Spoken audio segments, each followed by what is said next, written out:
നമസ്കാരം. ബൈബിൾ നിമിഷങ്ങളിലേക്ക് എല്ലാവർക്കും സ്വാഗതം.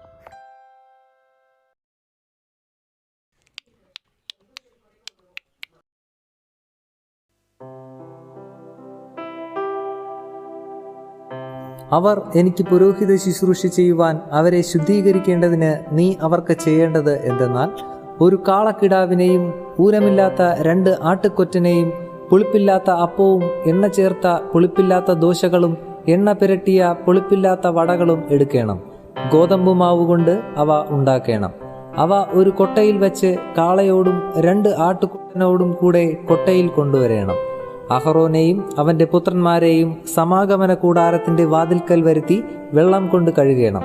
പിന്നെ വസ്ത്രമെടുത്ത് അഹറോനെ ഉള്ളങ്കിയും ഏഫോദിന്റെ അങ്കിയും ഏഫോദും പതക്കവും ധരിപ്പിച്ച് അവന്റെ അരയ്ക്ക് ഏഫോദിന്റെ നടുക്കെട്ട് കെട്ടേണം.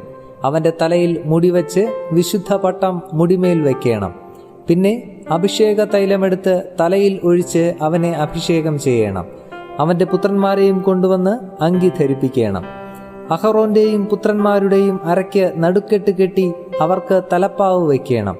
പൗരോഹിത്യം അവർക്ക് നിത്യ അവകാശമായിരിക്കണം. പിന്നെ നീ അഹറോനും അവന്റെ പുത്രന്മാർക്കും കരപൂരണം ചെയ്യണം. നീ കാളയെ സമാഗമന കൂടാരത്തിന്റെ മുമ്പാകെ വരുത്തേണം. അഹറോനും അവന്റെ പുത്രന്മാരും കാളയുടെ തലമേൽ കൈവയ്ക്കണം. പിന്നെ സമാഗമന കൂടാരത്തിന്റെ വാതിൽക്കൽ യഹോവയുടെ മുമ്പാകെ കാളയെ അറുക്കേണം. കാളയുടെ രക്തം കുറെയെടുത്ത് നിന്റെ വിരൽ കൊണ്ട് യാഗപീഠത്തിന്റെ കൊമ്പുകളിന്മേൽ പുരട്ടി ശേഷമുള്ള രക്തമൊക്കെയും യാഗപീഠത്തിന്റെ ചുവട്ടിൽ ഒഴിക്കണം. കുടൽ പൊതിഞ്ഞിരിക്കുന്ന മേധസ് ഒക്കെയും കരളിന്മേലുള്ള വപയും മൂത്രപിണ്ഡം 2 അവയുടെ മേലുള്ള മേധസ്സും എടുത്ത് യാഗപീഠത്തിന്മേൽ വെച്ച് ദഹിപ്പിക്കണം. കാളയുടെ മാംസവും തോലും ചാണകവും പാളയത്തിന് പുറത്ത് തീയിലിട്ട് ചുട്ടുകളയണം. ഇത് പാപയാഗം. പിന്നെ ഒരു ആട്ടുകൊറ്റനെ എടുക്കണം. അഹറോനും അവന്റെ പുത്രന്മാരും ആട്ടുകൊറ്റന്റെ തലമേൽ കൈവയ്ക്കണം. ആട്ടുകൊറ്റനെ അറുത്ത് അതിന്റെ രക്തമെടുത്ത് യാഗപീഠത്തിന്മേൽ ചുറ്റും തളിക്കണം. ആട്ടുകൊറ്റനെ ഖണ്ഡം ഖണ്ഡമായി മുറിച്ച് അതിന്റെ കുടലും കാലും കഴുകി ഖണ്ഡങ്ങളുടെ മേലും അതിന്റെ തലയുടെ മേലും വെക്കണം. ആട്ടുകൊറ്റനെ മുഴുവനും യാഗപീഠത്തിന്മേൽ വെച്ച് ദഹിപ്പിക്കണം.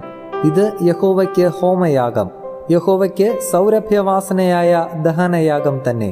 പിന്നെ നീ മറ്റേ ആട്ടുകൊറ്റനെ എടുക്കണം. അഹറോനും അവന്റെ പുത്രന്മാരും ആട്ടുകൊറ്റന്റെ തലമേൽ കൈവയ്ക്കണം.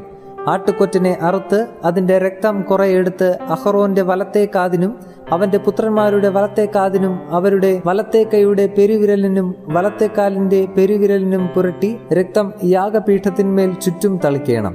പിന്നെ നീ യാഗപീഠത്തിന്മേലുള്ള രക്തവും അഭിഷേക തൈലവും കുറേശ്ശെ എടുത്ത് അഹറോന്റെ മേലും അവന്റെ വസ്ത്രങ്ങളിന്മേലും അവന്റെ പുത്രന്മാരുടെ മേലും അവരുടെ വസ്ത്രങ്ങളിന്മേലും തളിക്കണം. ഇങ്ങനെ അവനും അവന്റെ വസ്ത്രവും അവന്റെ പുത്രന്മാരും അവരുടെ വസ്ത്രവും ശുദ്ധീകരിക്കപ്പെടും. അത് കരപൂരണത്തിന്റെ ആട്ടുകൊറ്റൻ ആകൊണ്ട് നീ അതിന്റെ മേധസ്സും തടിച്ച വാലും കുടൽ പൊതിഞ്ഞിരിക്കുന്ന മേധസ്സും കരളിന്മേലുള്ള വപയും മൂത്രപിണ്ഡം 2 അവയുടെ മേലുള്ള മേധസ്സും വലത്തെ കൈക്കുറകും യഹോവയുടെ മുമ്പാകെ വെച്ചിരിക്കുന്ന പുളിപ്പില്ലാത്ത അപ്പത്തിന്റെ കൊട്ടയിൽ നിന്ന് ഒരു അപ്പവും എണ്ണ പകർന്ന അപ്പമായ ഒരു ദോശയും ഒരു വടയും എടുക്കണം. അത് ഒക്കെയും അഹറോന്റെ കയ്യിലും അവന്റെ പുത്രന്മാരുടെ കയ്യിലും വച്ച് യഹോവയുടെ സന്നിധിയിൽ നീരാജനാർപ്പണമായി നീരാജനം ചെയ്യണം. പിന്നെ അവരുടെ കയ്യിൽ നിന്ന് അവ വാങ്ങി യാഗപീഠത്തിന്മേൽ ഹോമയാഗത്തിനു മീതെ യഹോവയുടെ സന്നിധിയിൽ സൗരഭ്യവാസനയായി ദഹിപ്പിക്കണം. ഇത് യഹോവയ്ക്ക് ദഹനയാഗം. പിന്നെ അഹറോന്റെ കരപൂരണത്തിനുള്ള ആട്ടുകൊറ്റന്റെ നെഞ്ച് എടുത്ത് യഹോവയുടെ സന്നിധിയിൽ നീരാജനാർപ്പണമായി നീരാജനം ചെയ്യണം. അത് നിന്റെ ഓഹരിയായിരിക്കും. അഹറോന്റെയും അവന്റെ പുത്രന്മാരുടെയും കരപൂരണത്തിനുള്ള ആട്ടുകൊറ്റന്റെ നീരാജനവും ഉദർച്ചയുമായി നീരാജനാർപ്പണമായ നെഞ്ചും ഉദർച്ചാർപ്പണമായ കൈക്കുറകും നീ ശുദ്ധീകരിക്കണം. അത് ഉദർച്ചാർപ്പണമാകൊണ്ട് ഇസ്രായേൽ മക്കളുടെ പക്കൽ നിന്ന് നിത്യാവകാശമായിട്ട് അഹറോനും അവന്റെ പുത്രന്മാർക്കും ഉള്ളതായിരിക്കണം. അത് ഇസ്രായേൽ മക്കൾ അർപ്പിക്കുന്ന സമാധാനയാഗത്തിന്റെ ഉദർച്ചാർപ്പണമായി യഹോവയ്ക്കുള്ള ഉദർച്ചാർപ്പണം തന്നെ ആയിരിക്കണം. അഹറോന്റെ വിശുദ്ധ വസ്ത്രം അവന്റെ ശേഷം അവന്റെ പുത്രന്മാർക്കുള്ളതാകണം. അത് ധരിച്ച് അവർ അഭിഷേകവും കരപൂരണവും പ്രാപിക്കണം. അവന്റെ പുത്രന്മാരിൽ അവന് പകരം പുരോഹിതനായി വിശുദ്ധ മന്ദിരത്തിലെ ശുശ്രൂഷ ചെയ്യുവാൻ സമാഗമന കൂടാരത്തിൽ കടക്കുന്നവൻ 7 ദിവസം അത് ധരിക്കണം. കരപൂരണത്തിന്റെ ആട്ടുകൊറ്റനെ എടുത്ത് അതിന്റെ മാംസം വിശുദ്ധമായൊരു സ്ഥലത്ത് വെച്ച് പാകം ചെയ്യണം. ആട്ടുകൊറ്റന്റെ മാംസവും കൊട്ടയിലുള്ള അപ്പവും അഹറോനും അവന്റെ പുത്രന്മാരും സമാഗമന കൂടാരത്തിന്റെ വാതിൽക്കൽ വച്ച് തിന്നേണം. അവരുടെ കരപൂരണത്തിനും വിശുദ്ധീകരണത്തിനും വേണ്ടി പ്രായശ്ചിത്തം കഴിക്കുന്ന വസ്തുക്കളെ അവർ തിന്നേണം. അവ വിശുദ്ധമായിരിക്കയാൽ അന്യൻ തിന്നരുത്. കരപൂരണയാഗത്തിന്റെ മാംസത്തിലും അപ്പത്തിലും വല്ലതും പ്രഭാതകാലം വരെ ശേഷിച്ചിരുന്നാൽ ആ ശേഷിപ്പ് തീയിൽ ഇട്ട് ചുട്ടുകളയണം. അത് വിശുദ്ധമാകൊണ്ട് തിന്നരുത്.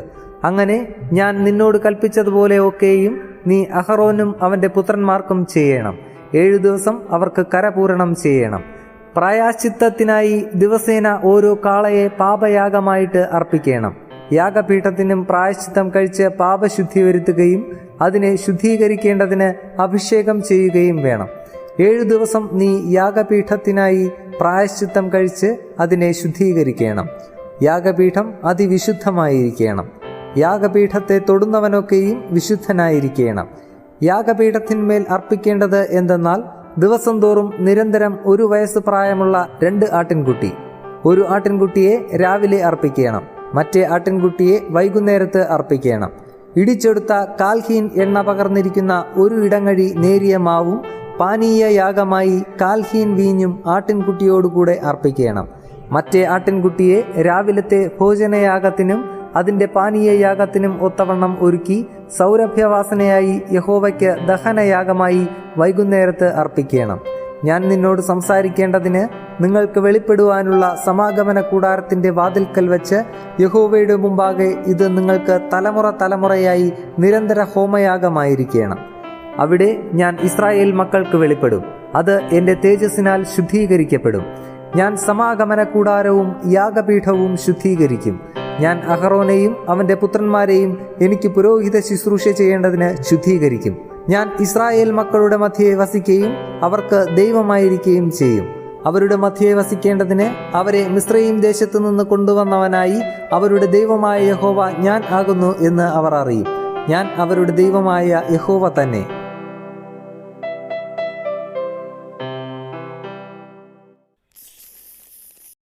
ഇത്രയുമാണ് നമ്മുടെ ഇന്നത്തെ അധ്യായം. ഇത് നിങ്ങളുടെ ജീവിതത്തിൽ വളരെയധികം പ്രവർത്തിക്കട്ടെ, അനുഗ്രഹമാകട്ടെ എന്ന പ്രാർത്ഥനയോടെ ആശംസിക്കുന്നു. ദൈവം ഒരു ദിവസം കൂടി നമ്മുടെ ജീവിതത്തിൽ അനുവദിച്ചു തരികയാണെങ്കിൽ അടുത്ത അധ്യായത്തിൽ നമുക്ക് വീണ്ടും കണ്ടുമുട്ടാം. അതുവരെ ദൈവകൃപ നമ്മോടൊപ്പം ഉണ്ടായിരിക്കട്ടെ. ആമേൻ. നിങ്ങൾ ആദ്യമായാണ് ഈ ചാനൽ കാണുന്നതെങ്കിൽ ദയവായി ശ്രദ്ധിക്കുക. ബൈബിൾ ആദ്യം മുതൽ അവസാനം വരെ വായിക്കുന്ന ഒരു പ്രോഗ്രാമാണിത്. താല്പര്യമുണ്ടെങ്കിൽ നിങ്ങൾക്കും ദിവസത്തിൽ ആകെ 5 മിനിറ്റ് മാത്രം ചിലവാക്കിക്കൊണ്ട് ഇതിൽ പങ്കാളികളാകാം. ഒരുപക്ഷെ ഇത് നിങ്ങൾക്ക് വേണ്ടി കൂടിയുള്ള ഒരു പ്രോഗ്രാമായിരിക്കാം. ഇതിൽ പങ്കെടുക്കുവാൻ ആഗ്രഹമുണ്ടെങ്കിൽ ഈ ചാനൽ സബ്സ്ക്രൈബ് ചെയ്യുക. പ്രത്യേകിച്ച് നിങ്ങളുടെ സുഹൃത്തുക്കൾക്ക് ആർക്കെങ്കിലും ഇത് ഉപകാരപ്പെടും എന്ന് നിങ്ങൾ കരുതുന്നുണ്ടെങ്കിൽ അവർക്കും ഇത് ഷെയർ ചെയ്യുക. ഒരുപക്ഷെ അതുവഴി നിങ്ങൾ അവരുടെ ജീവിതത്തിൽ ഒരു അനുഗ്രഹത്തിന് കാരണമാകാം. ആദ്യം മുതൽ തന്നെ ബൈബിൾ വായിച്ചു തുടങ്ങുന്നതിനായി ഒരു ലിങ്ക് ഞങ്ങൾ ഡിസ്ക്രിപ്ഷനിൽ കൊടുക്കുകയാണ്. അതുവഴി നിങ്ങൾക്ക് ബൈബിൾ ആദ്യം മുതൽക്കേ വായിക്കുവാൻ സാധിക്കും. ഇനിയുള്ള വചനങ്ങൾ അപ്ലോഡ് ചെയ്ത ഉടനെ തന്നെ അറിയുവാനായി ബെൽ ഐക്കൺ പ്രസ് ചെയ്യുക. ഇതിലൂടെ ദൈവത്തെക്കുറിച്ച് കൂടുതൽ അറിയുവാൻ, ദൈവത്തിൻ്റെ അനുഗ്രഹം കൂടുതലായി അനുഭവിക്കുവാൻ നമുക്ക് കഴിയട്ടെ എന്ന പ്രാർത്ഥനയോടെ നന്ദി, നമസ്കാരം.